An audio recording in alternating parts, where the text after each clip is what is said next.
ये है आज की पहली अपडेट जहाँ पर न्यूज़ निकल के आ रही है कि कोरोना वायरस रेडिएशन से यात्रा नहीं कर सकता है। जी हाँ दोस्तों, आपको बता दें सरकार ने 5G मोबाइल नेटवर्क से कोरोना के फैलने के दावे को खंडन किया है। दोस्तों सरकार ने ट्विटर पे कहा है कि वायरस रेडिएशन से या मोबाइल नेटवर्क के माध्यम से यात्रा नहीं कर सकता है। दोस्तों इसके अलावा सरकार ने यह भी कहा है कि कोरोना उन देशों में भी फैल रहा है जहाँ 5G मोबाइल नेटवर्क नहीं है। दोस्तों हमारे इस भारत में 5G टेक्नोलॉजी के ट्रायल्स शुरू हो चुके हैं। ऐसे में अगर ऐसी न्यूज़ फैलेगी कि कोरोना वायरस 5G नेटवर्क से फैल रहा है तो लोग डर जाएंगे। इसीलिए सरकार का ये बयान हमें ध्यान से सुनना चाहिए और हमें अपने माइंड में ये बना लेना चाहिए कि 5G टेक्नोलॉजी की मदद से कोरोना वायरस नहीं फैल सकता है। दोस्तों आइए बढ़ते हैं अगले न्यूज़ पे। तो अगला न्यूज़ निकल के आ रहा है कि पिछले 200 वर्षों में हुए जलवायु परिवर्तन में भारत का योगदान सिर्फ 3% है। जी हाँ दोस्तों, आपको बता दें केंद्रीय पर्यावरण मंत्री प्रकाश जावड़ेकर ने कहा है कि पिछले 200 वर्षों में हुए जलवायु परिवर्तन में भारत का योगदान सिर्फ 3% है। दोस्तों प्रकाश जावड़ेकर ने कहा है कि पिछले 200 वर्षों में विशेष रूप से यूरोप, अमेरिका और 40 वर्षों से चीन द्वारा अनियंत्रित कार्बन उत्सर्जन के कारण जलवायु परिवर्तन का संकट पैदा हुआ है।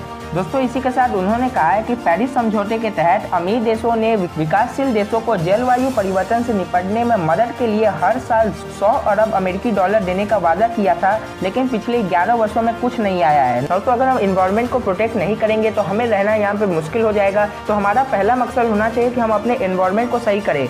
दोस्तों आइए बढ़ते हैं अपने अगले न्यूज़ के ऊपर। तो अगला न्यूज़ निकल के आ रहा है कि नोवावैक्स वैक्सीन अमेरिकी ट्रायल में 90.4% प्रभावी, सीरम इंस्टीट्यूट ऑफ इंडिया करेगा इसका उत्पादन। जी हाँ दोस्तों, आपको बता दें अमेरिकी बायोटेक कंपनी नोवावैक्स ने कहा है कि उसकी कोरोना वैक्सीन NVX-CoV2373 का फेज 3 ट्रायल में 90.4% और अलग अलग वेरिएंट के खिलाफ 93% प्रभावी पाया गया है। दोस्तों आपको बता दें 29,960 प्रतिभागियों पर हुए परीक्षण के अनुसार वैक्सीन ने मध्यम और गंभीर बीमारियों के खिलाफ 100% सुरक्षा दिखाई है।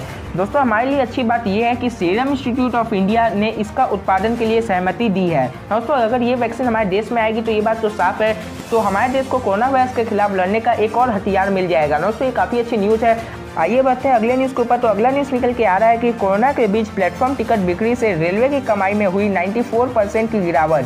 जी हाँ दोस्तों, आपको बता दें एक RTI के अनुसार वित्त वर्ष 2020-21 में भारतीय रेलवे को प्लेटफॉर्म टिकट की बिक्री से होने वाली कमाई में करीब 94% की गिरावट दर्ज हुई है। दोस्तों रेलवे को फरवरी 2021 तक प्लेटफॉर्म टिकट से सिर्फ 10 करोड़ रुपए ही मिले हैं, जबकि अगर हम बात करें 2019-20 की तो 2019-20 में भारतीय रेलवे को 160.87 करोड़ रुपए की कमाई हुई थी। दोस्तों इससे हमें ये पता चलता है कि कोरोना की वजह से हमारे भारतीय रेलवे को काफ़ी ज़्यादा नुकसान हुआ है और हम उम्मीद यही करेंगे कि सब कुछ खुलने के बाद इंडियन रेलवे को भी मुनाफा होने लगे।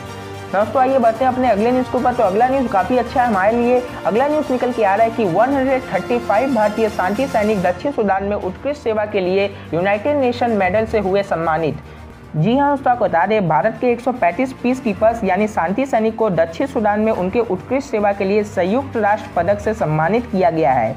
आपको बता दें दक्षिण सूडान के UN मिशन ने इन सैनिकों को मेडल दिए जाने की कुछ तस्वीर भी शेयर की है। दोस्तों इंडियन सोल्जर के साथ श्रीलंका के भी सैनिकों को सम्मानित किया गया है। दोस्तों ये दोनों देशों के लिए काफ़ी अच्छी बात है। दोस्तों अगर पीस कंट्री की बात करें तो दुनिया में सिर्फ एक ही कंट्री का नाम आता है जो है इंडिया, और भारतीय सैनिक ने ये दक्षिण सूडान में दिखा दिया है कि इंडिया शांति का प्रतीक है। दोस्तों ऐसे सैनिकों को हमारा चैनल दिल से सैल्यूट करता है।